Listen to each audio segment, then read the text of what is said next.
आइए शुरू करते हैं आज की क्लास। कल हमने पढ़ा था रिलेशन, बेसिक रिलेशन क्या होते हैं, ऑर्डर्ड पेयर क्या होते हैं। आज हम पढ़ेंगे नंबर ऑफ एंट्रीज। जब हम कार्टेशियन प्रोडक्ट करते हैं तो उसमें टोटल एंट्री कितनी हो सकती हैं। और पढ़ेंगे आज हम रिलेशन के बारे में थोड़ा सा कुछ, और मेन है आज का डोमेन, कोडोमेन और रेंज। तो डोमेन, कोडोमेन और रेंज को समझने से पहले हम रिलेशन के बारे में थोड़ी सी जानकारी और लेते हैं। तो देखिए, number of entries in Cartesian product. अब मान लेते हैं कि एक सेट लिया हमने ए, एक सेट लिया बी, तो इसमें है एलिमेंट 1 और 2, इसमें 4 और 5। अब हम इनका कार्टेशियन प्रोडक्ट करते हैं तो कैसे होगा। कार्टेशियन प्रोडक्ट करते हैं तो देखिए, सबसे पहले एक किसके साथ रिलेट करता है, 4 के साथ। तो 1 और 4, 1 और 5, 2 और 4, 2 और 5, ये लगा दिया सेट खाने। अब इसमें टोटल एंट्री कितनी है, 1 2 3 4, कितनी एंट्री हो गई, 4 एंट्री हो गई। अब इसका फार्मूला क्या बनता है, इसमें कितनी एंट्री है टोटल, ए सेट में 2, इसमें कितनी है 2, दोनों की मल्टीप्लाई 4। तो दोनों सेट में जितने एलिमेंट उनके आपस में मल्टीप्लाई करते हैं तो हमें पता चल जाएगा इसमें कुल एंट्री कितनी होने वाली है। एक उदाहरण, एक एग्जांपल और देखते हैं। अब मान लेते हैं यहाँ पर 1 2 3 4, 1 2 5 6। अब ये इतनी एंट्री है। अब हम देखेंगे कार्टेशियन प्रोडक्ट में कुल एंट्री कितनी होंगी। 1 5 के साथ सबसे पहले देखते हैं वैसे ही। तो 1 2 3 4, 4 पहले सेट में है, 5 6, 2 दूसरे सेट में है, तो 4 दूनी 8। टोटल एंट्री कितनी होंगी 8। अब देखो 1 और 5, 1 और 6, 2 और 5, 2 और 6, 3 और 5, 3 और 6, 4 और 5, 4 और 6 हो गई। 1 2 3 4 5 6 7 8, ये 8 एंट्री हो गई। तो क्या होगा, तो दोनों के एलिमेंट हैं उनको आपस में मल्टीप्लाई कर देंगे तो हमें एंट्री का पता चल जाएगा। हो गया।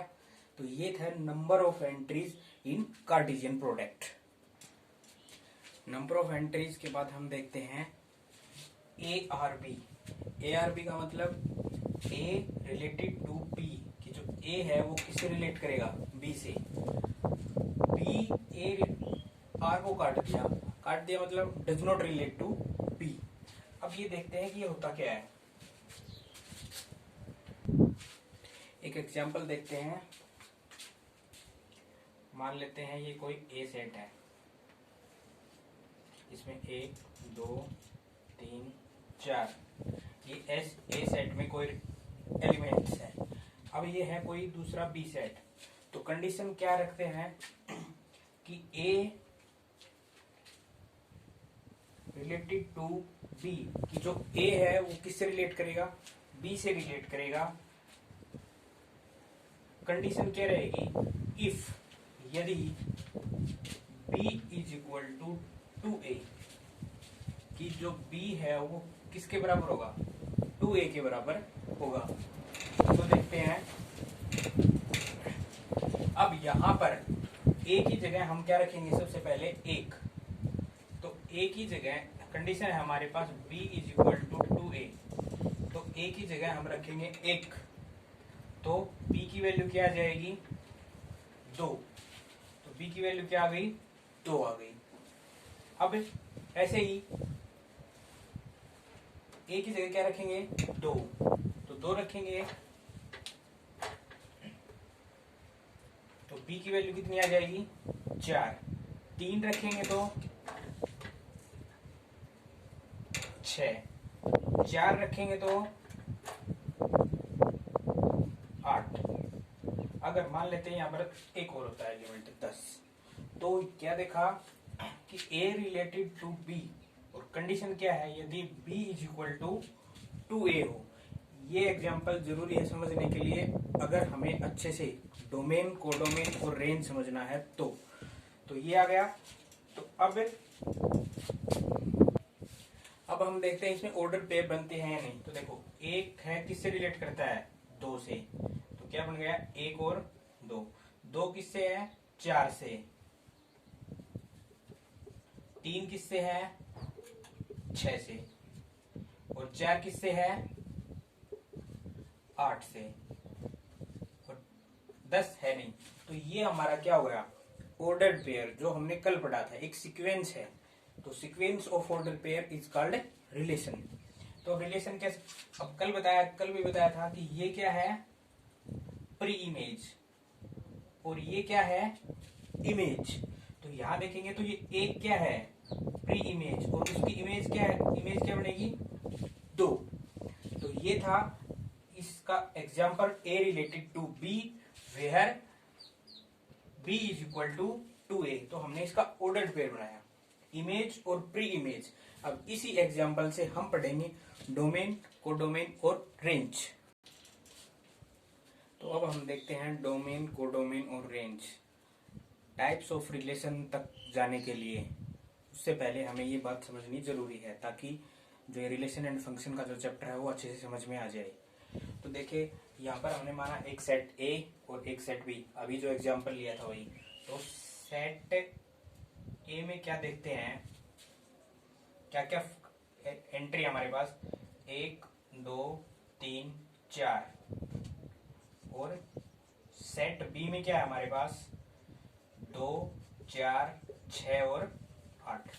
तो ये एंट्री, ये दो सेट लिए, सेट ए में 1 2 3 4, और सेट बी में हमारे पास है 2 4 6 8। ये एंट्रीज हैं टोटल। अब हम देखते हैं इस एग्जांपल के द्वारा, दो सेट हमारे पास, कंडीशन क्या थी, b इज इक्वल टू ए। अब देखते हैं कि ये डोमेन होता है क्या, डोमेन क्या होता है। डोमेन क्या होता है, ध्यान से सुनना। सेट ए रिलेट करेगा सेट बी के साथ, सेट ए किसके साथ रिलेट करेगा, बी के साथ। अगर ये ऑर्डर्ड पेयर में है तो हम सेट ए को क्या बोलेंगे, डोमेन। कब बोलेंगे, जब ये ऑर्डर्ड पेयर में होगा। देखते हैं ऑर्डर पेयर में है या नहीं। 1 2 के साथ है, 2 4 के साथ है, 3 6 के साथ है, और 4 8 के साथ है। तो ये क्या है, ऑर्डर में है। इसलिए सेट ए जहां पर ऑर्डर्ड में पेयर में रहेगा रिलेशन, तो हम सेट ए को क्या बोलेंगे, डोमेन बोलेंगे। तो जो, और ये है वैसे क्या है, प्री इमेजेस, क्या है, प्री इमेज। तो इसको क्या बोलेंगे हम, डोमेन। अब देखते हैं कोडोमेन क्या होता है।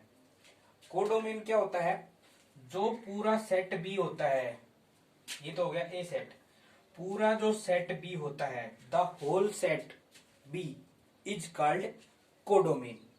सेट बी को क्या बोलेंगे, कोडोमेन बोलेंगे। अब क्या रह गया, रेंज, थोड़ा सा फर्क है इनमें। अब देखते हैं, तो सेट क्या है, रेंज किसे बोलेंगे, सेट ऑफ इमेजेस। इमेजेस का जो सेट होगा उसको क्या बोलेंगे, रेंज। या फिर इसको दूसरा नाम भी दे सकते हैं, सबसेट ऑफ कोडोमेन। कोडोमेन का सबसेट है। तो अब एक एग्जांपल देखेंगे, उस एग्जांपल से समझ में आ जाएगा सारा डोमेन, कोडोमेन और रेंज।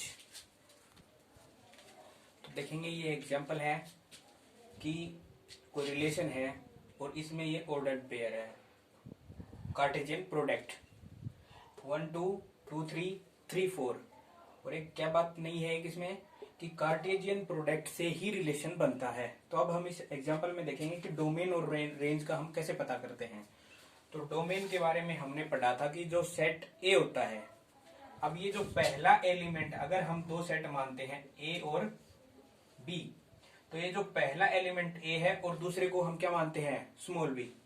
तो जो ये स्मॉल ए है वो बिलोंग्स टू किसके करेगा, कैपिटल ए के साथ, और जो स्मॉल बी है वो किसके साथ, किसके बिलोंग करेगा, कैपिटल बी से।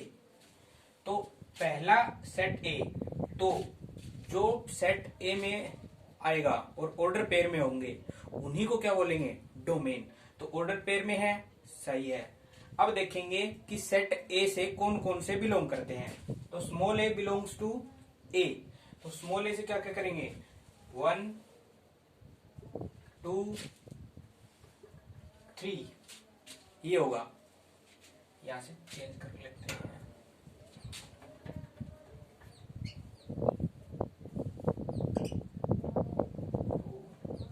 4 6 ये एग्जांपल ले लेते हैं। तो 1 2 3 ये तो क्या हो गया, डोमेन हो गया। अब रेंज, रेंज के बारे में क्या बताया, the set of images is called range. Set of images, image जो बनती हैं उसका जो सेट है वो क्या होगा, रेंज होगा।